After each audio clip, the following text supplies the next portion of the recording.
Okay, well, hi, Joe. I'm having a lot of fun so far, and I hope you are too. I think that we're very nervous about how a lot of these things would go, and a little bit unprepared about a lot of things. And planning a wedding in a pandemic is no joke, but I think at the end of the day, things went really well, and I'm really happy for us, and you seem happy, and that's the most important thing to me. And why don't you recount the story you guys first meet? All right, so we met in school. We both went to Chicago College of Performing Arts studying opera. He was a few years ahead of me in the program, and I was a freshman coming in as a soprano, quickly changed to a mezzo. He's a baritone, and if you know anything about opera, you know that that's a stereotype, probably because baritones are the only straight guys in the program. And so baritones and mezzos, it's something about the low notes. They always hit on each other. So towards the end of my freshman year, a friend who is here tonight, who shall not be named, was actually asking me to set her up with him. And the three of us hung out together, and we put Joe in drag. And that was how, I knew him. We were in the program together. We sang together and stuff, but I wasn't really his friend. And that was when we first started being friends. And so my friend, wanted me to third wheel, so she wouldn't have to do this alone. And we put him in drag. We straightened his hair, put him in a corset. I had an IKEA rug with that looks like a runway for children in my dorm. All my roommates dropped out, so I had my own dorm. And I had him strutting the runway to RuPaul music, and we did that one more time, and then eventually he asked me out, and I had to go find my friend and say, hey, I know you like him. I think I'm starting to develop feelings, and I would never do this because hoes before bros all the time. But I have a weird feeling, and I was 19, but I was like, I have a weird feeling that if I don't say yes to this, I'm going to regret it for the rest of my life. And I don't want that to ruin our friendship. And she looked at me and she was like, I don't feel anything like that. So if that's important to you, it still sucks and it's gonna hurt, but I'm gonna get over it. And now everything is totally great, and here we are. So I guess, I trust my gut. And I'm sure there's 1,000 things, but what are just a few of your favorite things About Joe? Yeah. Oh, his hair. His hair. And mostly because that's 70% of his personality. It was long when I met him, but looking back in photos, I'm like, oh my goodness, I love his hair. I love his eyes. He has a great sense of humor. He's really funny, especially when he's not trying to be. I think it's hilarious when he tries to be cool. I think it's funny when he answers the phone and lowers his voice. He also can't speak loudly on the phone because he's insisting that anyone who talks loudly on the phone doesn't need to and doesn't trust technology. He's very paranoid.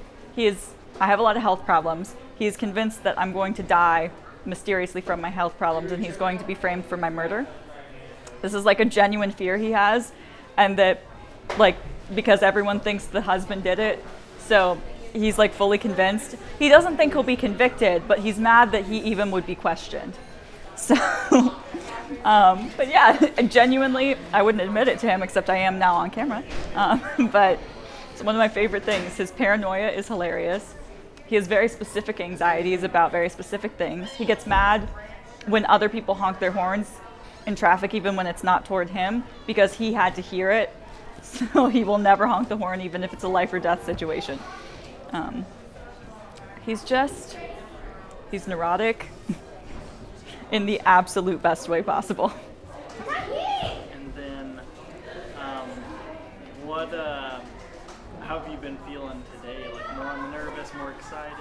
I haven't really been nervous. I'm very sleep deprived. It's been very busy, and coming from Chicago, being long distance, there's just so many more things you have to do when you can't be at the venue within a couple hours. So I think up until the ceremony, I was so busy that I was kind of numb. And then everything hit me when I started walking down the aisle and got there, and I was like, oh, right, okay, this is real. And now I'm kind of getting that second wind, and I'm pretty giddy, but I'm waiting for the moment when it feels, oh, something's different now, which probably doesn't actually happen, but we'll see. And then what's a lesson you feel like you've learned from him, something he's taught you through your friendship? Well, there's a lot of things, and a lot of them I put in my vows. But yeah, I think something that I've really learned, both of us, is we're both perfectionists, and we're both habitual overachievers from childhood who struggled with burnout as we got older, because we went to a very demanding degree and where you're criticized a lot, and it's not just for what you do, it's your body, because your body is your instrument. And learning to value leisure, learning that taking breaks and that being lazy, doing nothing together is pivotal for cultivating a healthy relationship, is being able to enjoy doing nothing. And that's something that I think I always liked to do, but I could never let myself. So I have started to learn who I am away from the type A tendencies that I think were more a product of my environment than who I am, and that's been very important. And then the last main question: what's something you're excited about for marriage in like upcoming weeks? My parents won't send him to the guest house when we go and visit. So that'll be, or they'll send us both to the guest house. We've been together 5.5 years, but, and obviously they're fully within their rights to do that. But it will be fun to visit and know that when we're all going to bed and I need to rant about the day I've had, it will be in a room with him instead of my parents going to bed and checking to see when he tiptoes across the yard. Yeah. So any last little words to it or sweet nothings? Yeah, I guess I love the home we've created. I love that we know that we're a family, even though I don't want kids. But you know, we have my cat Mabel, who's very old, and our stuffed otter Pebble, and he is our son, and I love him very much. And that we're defining what family looks like, and we're living in an era where for a lot of life, this wasn't about choice. This was about wealth or, you know, privilege or preservation of families. And we live in this era where we get to do this purely because we love each other and want it, and want to celebrate that with all the most important people who made us who we are. And that is an amazing privilege, because it could have been so different if we had just been born a little bit differently. I feel like we got it all out when we sang to each other. That I don't think I told you how much that meant to me, the song choice. And I'm really glad we decided to surprise each other. And getting to have that musical moment at the rehearsal dinner makes me a little bit less nervous about our first dance, because I know we both wanted to be perfectionists about it, and it's also not either of our strong suits. But I'm still looking forward to it. And then why don't you just recount the story of you guys' first meeting? Oh, technically, well, it doesn't count as meeting because I didn't meet Claire, but she saw me, you saw me in class, and you thought to yourself, there are no cute guys here. And I think that's hilarious. I really think of us as having met, as in me forming the idea of you that, even though it's changed, is accurate at its core when you put that makeup on me in your dorm room. That is the same feeling that I still get when we're near each other. And I'm sure there's 1,000 things. What are just a few of your favorite things about her? I love your sense of taste. I like that you have such specific desires for things, and you have that vision in your head, because it's such a good compliment to how I don't know sometimes. And there are a million things, but I think that's the thing that I turn to you the most for, is to get your opinion. And then, how are you feeling right now? Nervous, obviously. But this won't surprise you. Mostly, I want to get to the end so that we have a nice video of my clean suit that on and then I don't have to worry about anything happening to it. That's all I can think about is some sauce spilling on it or getting snagged on a door handle and tearing it. And just, it's so nice. It's my favorite thing that we arranged. Beyond the venue, I like the food too, but I'm really happy with the suit and I just don't want anything to happen to it. So I want to have that moment of me in it preserved. That's awesome. And then what are some things you're excited about for marriage in the short term, like upcoming weeks? Moving in together, formally and officially, seeing each other every day and having it be by default. That's what I'm looking forward to the most. Having people come to our house, not your house or my house. And what are you excited about for marriage in the long term, like maybe 10, 15 years? Well, definitely getting that historic house out in the country, fixing it up and getting our little, having our simultaneous dreams live out. And what's a lesson you feel like you've learned through your friendship with her, like something that she's taught you? And you can kind of reframe the question, like something that she's taught me. One, the value of decisiveness and knowing what you want ahead of time, like I already mentioned, but also what it really means to change how you speak and act to get through to other people. It's not a chore, it's a chance to learn a new skill and make yourself a more competent friend and family member and partner. I would try with my sister and with my friends, but it's the long conversations we have about how people think and what they want to hear and how they express their affection with you that's really made me more able to have deeper relationships with my sister and with Eric and our parents too on both sides. And then why don't you just send like a final little message to her?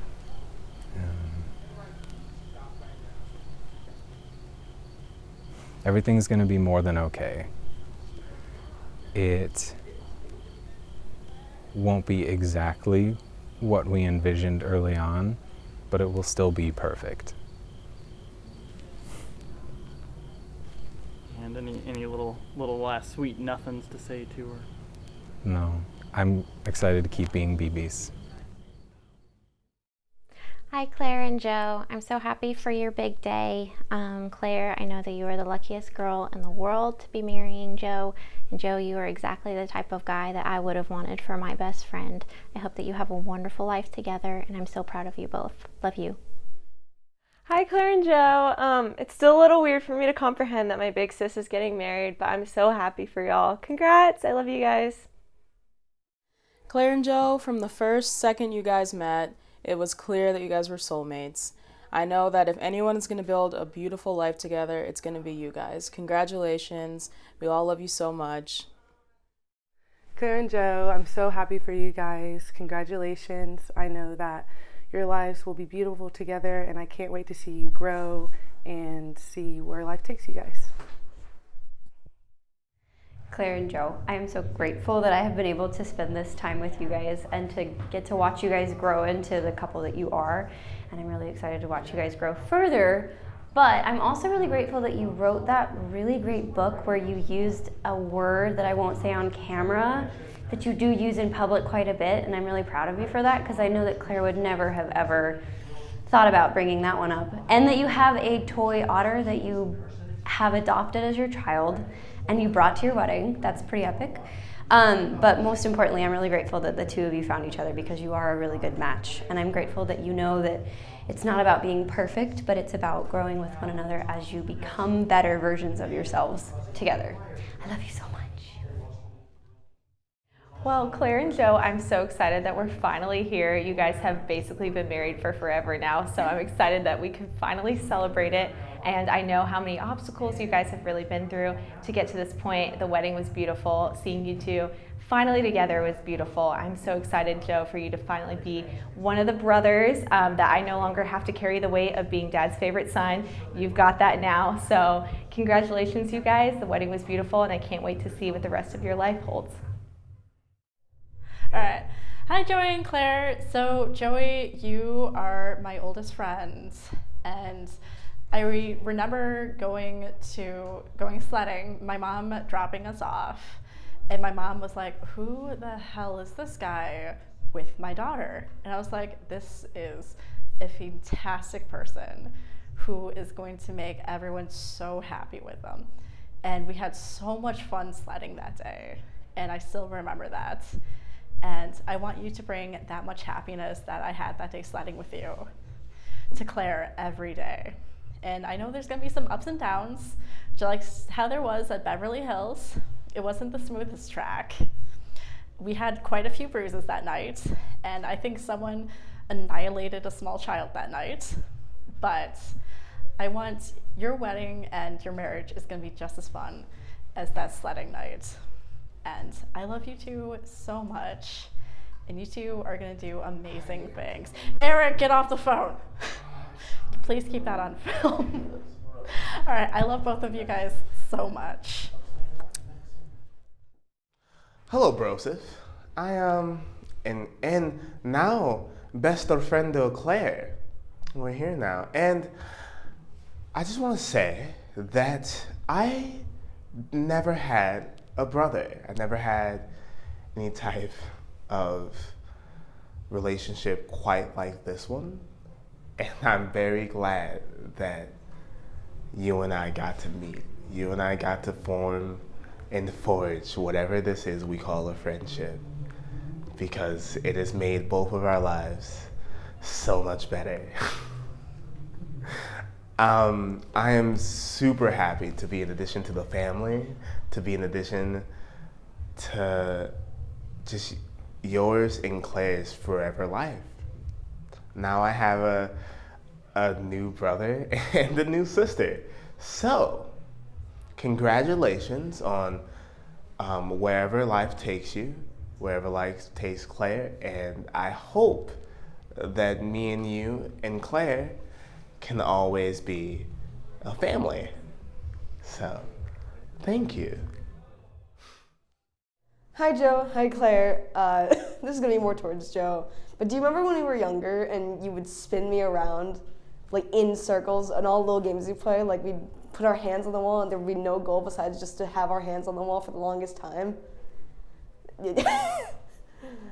Like I enjoyed that so much, and I honestly wish we could still do that, but I feel like that'd be a little bit hard to twist around a 135-pound lady now. But we can still do the hand game. But now more towards Claire. I'm so glad that you're marrying my brother. It's nice to have I already have an older sister. It's nice to have a sister that is closer to me in age. Because of that, Just treat Joe nice. We'll always have fun making fun of Joe. And then, obviously, I won't be able to empathize with Joe that much, but you'll be able to take care of him afterwards. And I hope your marriage lasts a long time. Forever? No, I only wish it lasts for a second.